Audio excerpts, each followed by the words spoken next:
नारायण समारंभां शंकराचार्य मध्यमां अस्मदाचार्य पर्यन्तां वन्दे गुरु परंपराम्। ओम श्री सीतारामचंद्राभ्यां नमः। उमामहेश्वराभ्यां नमः।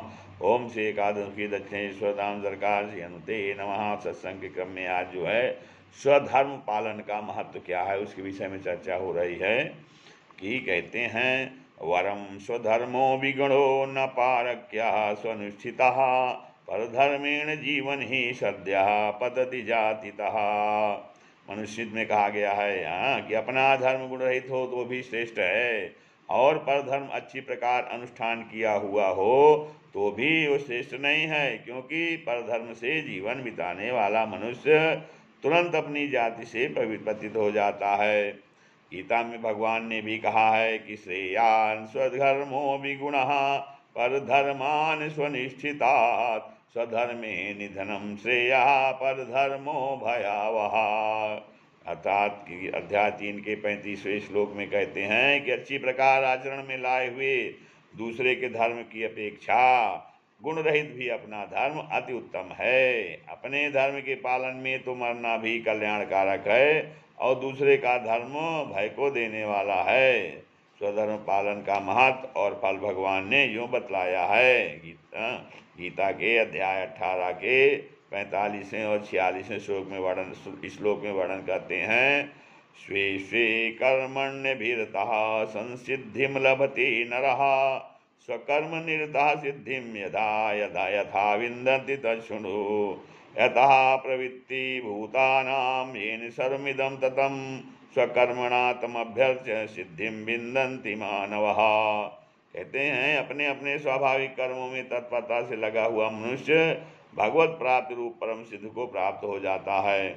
अपने स्वाभाविक कर्मों में लगा हुआ मनुष्य जिस प्रकार से कर्म करके परम सिद्धि को प्राप्त होता है उस विधि को बता रहे हैं कि जिस परमेश्वर से संपूर्ण प्राणियों की उत्पन्न हुई है और जिससे यह समस्त जगत व्याप्त है, उस परमेश्वर को अपने स्वाभाविक कर्मों द्वारा पूजा अर्थात सेवा करके मनुष्य परम सिद्धि को प्राप्त हो जाता है।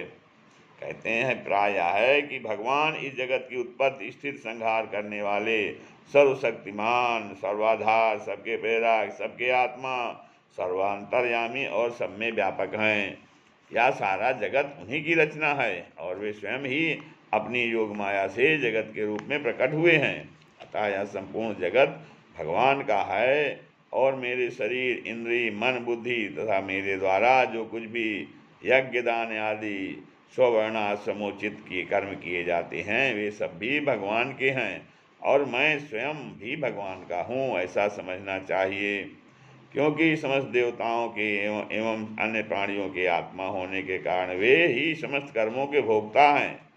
इस प्रकार परम श्रद्धा विश्वास के साथ समस्त कर्मों में ममता आसक्ति और फलेच्छा का त्याग करके इस प्रकार परम श्रद्धा विश्वास के साथ समस्त कर्मों में ममता आसक्ति और फलेच्छा का त्याग करके भगवान के आज्ञा अनुसार उन्हीं की प्रसन्नता के लिए अपने स्वाभाविक कर्मों के द्वारा जो समस्त जगत का आदर सत्कार और सेवा करता है अर्थात समस्त प्राणियों को सुख पहुँचाने के लिए उनके हित में रत हुआ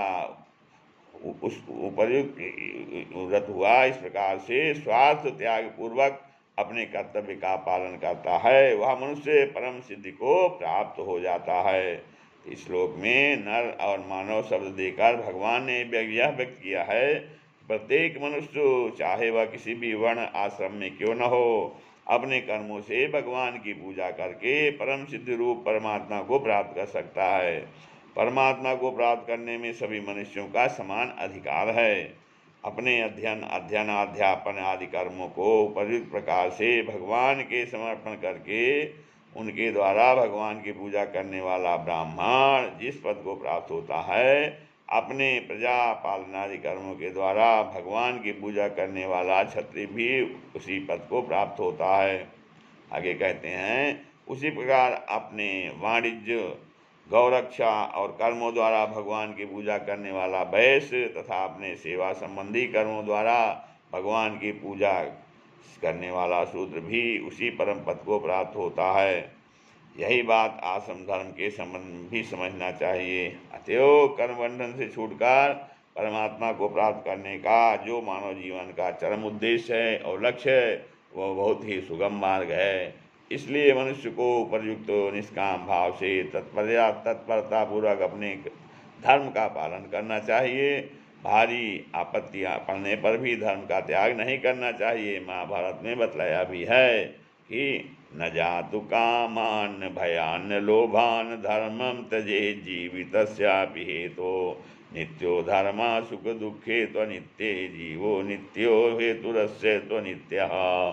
कहते हैं मनुष्य को किसी भी समय काम से, धन से, लोभ से आजीवन रक्षा के लिए भी धर्म का त्याग नहीं करना चाहिए, क्योंकि धर्म नित्य है और सुख दुख अनित्य हैं तथा जीव नित्य है और जीवन का हेतु अनित्य है। इसलिए मरण संकट उपस्थित होने पर भी मनुष्य को चाहिए कि वह हंसते हंसते मृत्यु को स्वीकार कर ले, पर स्वधर्म का त्याग किसी भी हालत में ना करे। इसी में मनुष्य का सब प्रकार से कल्याण है। श्री राम जय